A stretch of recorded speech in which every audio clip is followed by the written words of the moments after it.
Hello everyone, welcome to Khadayat education.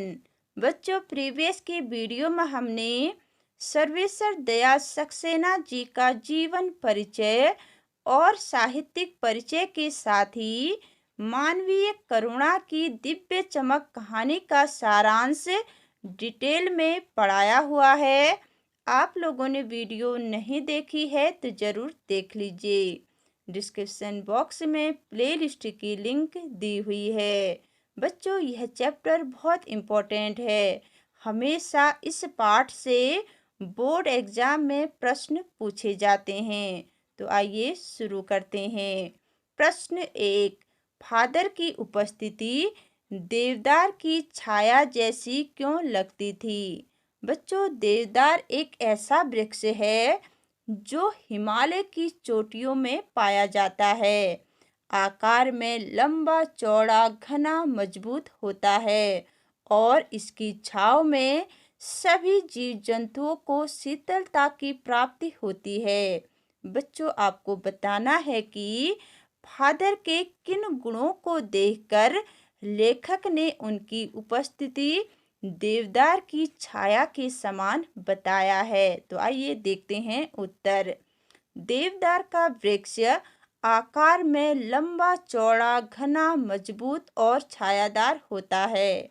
यह अपनी उपयोगी जड़ी बूटियों के लिए पूरे विश्व में विख्यात है। इसकी लकड़ियां देखने में सुंदर, हल्की व सुगंधित होती है।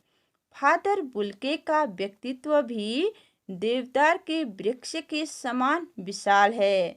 जिस प्रकार देवदार का वृक्ष बृहदाकार होने के कारण लोगों को छाया देकर शीतलता प्रदान करता है, ठीक उसी प्रकार फादर बुल्के भी अपनी शरण में आए लोगों को आश्रय देते थे तथा दुख के समय में सांत्वना के वचनों द्वारा उनको शीतलता प्रदान करते थे। बच्चों, अब चलते हैं प्रश्न नंबर 2 की ओर। फादर बुल्के भारतीय संस्कृति के अभिन्न अंग है। किस आधार पर ऐसा कहा गया है? बच्चों, फादर बुल्के का जन्म बेल्जियम के रेम्स चैपल शहर में हुआ था। उनकी जन्मभूमि बेल्जियम जरूर थी, लेकिन कर्मभूमि हमेशा भारत ही रही। भारत आकर कैसे उन्होंने भारतीय संस्कृति को आत्मसात कर उसके अभिन्न अंग बन गए, वो आपको इस कहानी के आधार पर बताना है। तो आइए देखते हैं उत्तर। फादर बुल्के ने भारत आकर 2 साल पादरियों से धर्माचार की पढ़ाई की। कोलकाता से बीए और इलाहाबाद से एमए की उपाधि प्राप्त की। प्रयाग विश्वविद्यालय से राम कथा उत्पत्ति और विकास शीर्षक पर शोध प्रबंध किया अर्थात पीएचडी की। सेंट जेवियर्स कॉलेज रांची में हिंदी और संस्कृत के विभागाध्यक्ष रहे। उनका हिंदी से विशेष लगाव था और हमेशा हिंदी को ही राष्ट्रभाषा के रूप में देखना चाहते थे। इन सभी तथ्यों के आधार पर कहा जा सकता है कि फादर बुल्के भारतीय संस्कृति के अभिन्न अंग है। बच्चों, अब चलते हैं प्रश्न नंबर 3 की ओर। पाठ में आए उन प्रसंगों का उल्लेख कीजिए जिनसे फादर बुल्के का हिंदी प्रेम प्रकट होता है। बच्चों, कहानी में से आपको उन प्रसंगों या कथ्यों को ढूंढना है जिनमें फादर बुल्के का हिंदी भाषा के प्रति प्रेम झलकता है। तो आइए देखते हैं उत्तर।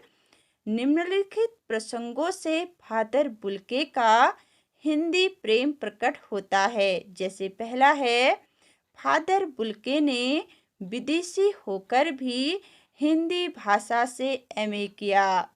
सेकंड है, प्रयाग विश्वविद्यालय से हिंदी भाषा में पीएचडी कर अपना शोध कार्य पूरा किया।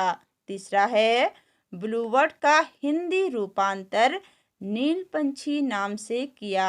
चौथा है, अंग्रेजी हिंदी शब्दकोश तैयार किया। पांचवा है बाइबिल का हिंदी में अनुवाद किया। छठा है हिंदी भाषा को भाषा बनाने के लिए अनेक प्रयास किए। बच्चों, हमेशा ही फादर बुल्के ने हिंदी भाषा को प्रेम किया। बच्चों, अब चलते हैं प्रश्न नंबर 4 की ओर। इस पाठ के आधार पर फादर कामिल बुल्के की जो छवि उभरती है उसे अपने शब्दों में लिखिए। बच्चों, जब लेखक इलाहाबाद में पहली बार फादर बुल्के से मिले तो उनके व्यक्तित्व से इतना प्रभावित हुए कि उनकी याद में उन्होंने पूरी कहानी लिख दी। लेखक सर्वेश्वर जी की द्वारा लिखी हुई इस कहानी को पढ़कर आपके सामने फादर बुल्के की कैसी इमेज बनती है उसे अपने शब्दों में लिखना है, वो भी कहानी के रूप में। तो आइए देखते हैं उत्तर। फादर कामिल बुल्के का व्यक्तित्व सात्विक तथा आत्मीय था। ईश्वर के प्रति उनकी गहरी आस्था थी। ईसाई पादरी होने के कारण वे हमेशा एक सफेद चोगा धारण करते थे।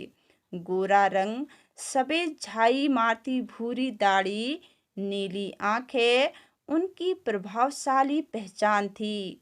उनकी बाहें सदा सभी को गले लगाने के लिए आतुर रहती थी।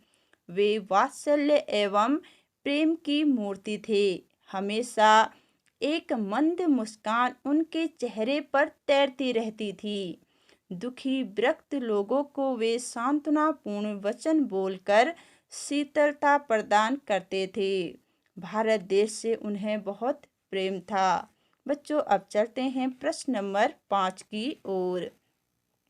लेखक ने फादर बुल्के को मानवीय करुणा की दिव्य चमक क्यों कहा है? बच्चों, यह प्रश्न मोस्ट इम्पोर्टेंट है, इसे अच्छे से तैयार कर लीजिए। आइए देखते हैं उत्तर। फादर बुल्के मानवीय करुणा की प्रतिमूर्ति थे। उनके मन में सभी के लिए प्रेम भरा रहता था, जो उनके चेहरे पर स्पष्ट दिखाई देता था। वे लोगों को अपने शुभ आशीषों से भर देते थे। उनकी आंखों में असीम वात्सल्य तैरता रहता था। वे जिससे भी एक बार मिल लेते थे, सुख दुख में हमेशा उसके साथ रहते थे।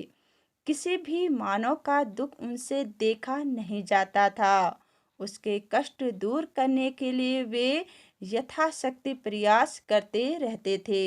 बच्चों, हमेशा फादर बुल्के लोगों के हित के बारे में ही सोचा करते थे। बच्चों, अब है प्रश्न नंबर 6। फादर बुल्के ने सन्यासी की परंपरागत छवि से अलग एक नई छवि प्रस्तुत की है। कैसे? बच्चों, सन्यासी की परंपरागत छवि क्या होती है, पहले ये समझ लीजिए। वह संसार से विरक्त रहकर सिर्फ ईश्वर की साधना करते रहता है। लेकिन फादर बुल्के ईश्वर की साधना के साथ साथ सभी लोगों से प्रेम से मिलते थे। उनके परिवार के हालचाल के बारे में पूछते थे। उनके तकलीफों के बारे में जानने का प्रयास करते थे। आइए देखते हैं पूरा उत्तर इस उत्तर में। सन्यासी की परंपरागत छवि ऐसी है कि वह घर संसार से विरक्त होकर भगवान के भजन में लगा रहता है। उसे सांसारिक वस्तुओं व लोगों के प्रति कोई अनुराग नहीं होता। वह समाज से अलग अपने आप में तल्लीन रहता है। वह अपने तथा अन्य लोगों के सुख दुख से पूर्णतया विरक्त रहता है। परंतु सन्यासी जीवन के परंपरागत गुणों से अलग फादर बुल्के की भूमिका रही है। जैसे इन्होंने संन्यास ग्रहण करने के पश्चात अपना अध्ययन जारी रखा। कुछ दिनों तक ये कॉलेज में भी पढ़ाते रहे तथा अन्य सामाजिक कार्यक्रमों में भाग लेते रहे। वे धर्माचार की परवाह किए बिना अन्य धर्म वालों के उत्सवों संस्कारों में भी घर के बड़े बुजुर्गों की भांति शामिल होते थे। इसलिए फादर बुल्के की छवि परंपरागत सन्यासियों से अलग है। अब है प्रश्न नंबर 7। आशय स्पष्ट कीजिए। बच्चों, आपको अर्थ बताना है जो पंक्तियां दी गई हैं। पहला है, नम आंखों का गिनना स्याही फैलाना है। तो इसका अर्थ है, फादर कामिल बुल्के की मृत्यु पर उनके मित्र, परिचित और साहित्यिक मित्र इतनी संख्या में थे कि उनको गिनना कठिन था, अर्थात बहुत लोग थे। इसलिए रोने वालों के बारे में लिखना स्याही खर्च करने जैसा था। दूसरा है, फादर को याद करना एक उदास शांत संगीत को सुनने जैसा है। इसका अर्थ है बच्चों, हम फादर कामिल को याद करते हैं तो उनका करुणापूर्ण और शांत व्यक्तित्व सामने आ जाता है। फादर को याद करने से दुख होता है और यह दुख एक उदास शांत संगीत की तरह हृदय पर एक अमिट छाप छोड़ देता है। उनके न रहने से मन उदासी से भर जाता है। बच्चों, अब है रचना और अभिव्यक्ति। आपने प्रश्नों के उत्तरों की रचना खुद ही करनी है और खुद ही उसे व्यक्त भी करना है। प्रश्न नंबर 8। आपके विचार से बुल्के ने भारत आने का मन क्यों बनाया होगा? बच्चों, प्रश्न को समझ लीजिए। पूछा गया है कि आपके विचार से, तो आप अपना विचार इस प्रश्न के उत्तर में लिख लीजिए। चलिए देखते हैं उत्तर। फादर कामिल बुल्के के मन में हिंदी साहित्य, हिंदी भाषा की जानकारी प्राप्त करने की इच्छा थी। फादर के मन में शायद भारत के संतों, ऋषियों तथा आध्यात्मिक पुरुषों का आकर्षण भी रहा होगा। साथ ही ये भारत तथा भारतीय संस्कृति के प्रति भी आकर्षित थे, इसलिए वे भारत आना चाहते थे। प्रश्न नंबर 9 है, बहुत सुंदर है मेरी जन्मभूमि रेम्स चैपल। इस पंक्ति में फादर बुल्के की अपनी जन्मभूमि के प्रति कौन सी भावनाएं अभिव्यक्त होती है? आप अपनी जन्मभूमि के बारे में क्या सोचते हैं, वो भी आपको अपने विचार के अनुसार लिखना है बच्चों। चलिए देखते हैं उत्तर। फादर कामिल बुल्के की जन्मभूमि रेम्स चैपल थी। फादर बुल्के के इस कथन से यह स्पष्ट है कि उन्हें अपनी जन्मभूमि से बहुत प्रेम था। वहाँ उनकी माँ तथा परिवार के अन्य लोग रहते थे। मनुष्य कभी भी कहीं भी रहे, परंतु अपनी जन्मभूमि की स्मृतियाँ अर्थात यादें हमेशा उसके साथ रहती है। हमारे लिए भी हमारी जन्मभूमि अनमोल है। हमें अपनी जन्मभूमि की सभी वस्तुओं से प्रेम है। यही हमारा पालन पोषण हुआ, अतः हमें अपनी मातृभूमि पर गर्व है। हम चाहे जहाँ भी रहे, परंतु ऐसा कोई भी कार्य नहीं करेंगे जिससे हमारी जन्मभूमि को अपमानित होना पड़े। तो बच्चों, कैसी लगी ये वीडियो? पसंद आए तो लाइक कीजिए, शेयर कीजिए और सब्सक्राइब करना बिल्कुल मत भूलिए। साथ ही आपके मन में कोई भी डाउट है तो उसे कमेंट बॉक्स में ज़रूर लिखिए। मुझे आपके कमेंट का इंतज़ार रहेगा। मिलते हैं अगली वीडियो में इम्पोर्टेंट क्वेश्चन आंसरों के साथ। Thank you.